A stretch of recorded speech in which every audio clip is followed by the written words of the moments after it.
우리의 몸 안에서 이상한 것이 발견되었습니다. 놀랍게도 이것의 정체는 완전히 새로운 생명체일 수 있는데요. 무려 약 3만 개의 개체가 우리의 몸 안에서 다글거리고 있었습니다. 과연 이 생명체들의 정체는 무엇일까요? 그리고 이 생명체들은 우리에게 어떠한 영향을 미쳐왔을까요? 이집트에서 발견되는 신비한 돌기둥 오벨리스크. 태양을 숭배하기 위해 세워진 아주 거대한 기념비죠. 왜 갑자기 오벨리스크 얘기를 하냐고요? 이 생명체의 이름이 바로 오벨리스크이기 때문입니다. 오벨리스크와 비슷한 막대 모양을 하고 있어서 이러한 이름이 붙게 되었죠. 최근 과학자들은 우리의 몸에서 상당히 많은 오벨리스크들을 발견했습니다. 특히 오벨리스크는 우리의 장과 입 안쪽에서 많이 서식하고 있었는데요. 장내 샘플에서 최대 6.6%, 입안 샘플에서는 최대 53%나 차지하고 있었습니다. 즉 여러분들의 입 안에도 이 생명체들로 득실거릴 가능성이 있다는 얘기입니다. 그런데 오벨리스크가 우리의 몸 안에 존재하는 이유는 무엇일까요? 사실 과학자들도 이들이 우리의 몸에서 어떠한 역할을 하는지 아직 모릅니다. 그래서 과학자들은 일단 이들의 정체가 무엇인지부터 알아보기로 했는데요. 과학자들의 분석 결과 이들은 바이러스와 바이로드의 특징을 모두 가지고 있었습니다. 바이러스는 많이 들어봤지만 바이로드는 처음 들어보는 분들이 아마 많이 계실 텐데요. 바이로드도 바이러스와 비슷한 점이 있지만 몇 가지 다른 특징을 가지고 있습니다.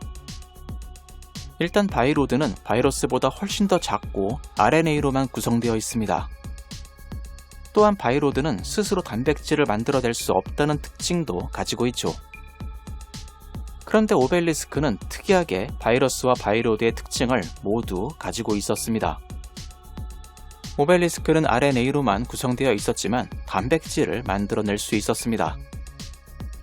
하지만 오벨리스크가 만들어낸 단백질은 바이러스가 만들어내는 단백질과는 전혀 달랐는데요.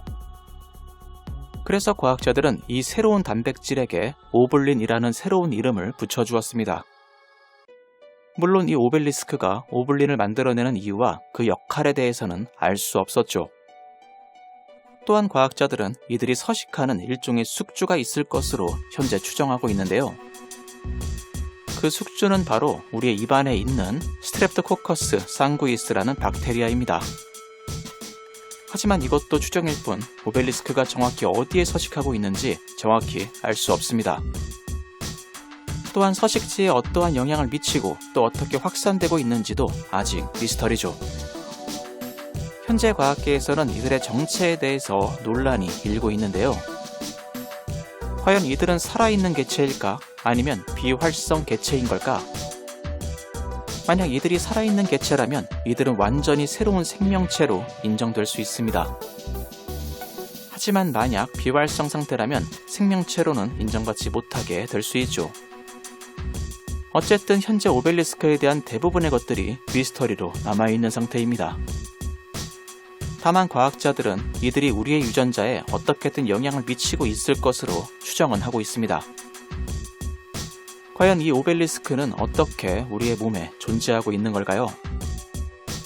그리고 얼마나 오랫동안 우리의 유전자에 영향을 미쳐왔을까요?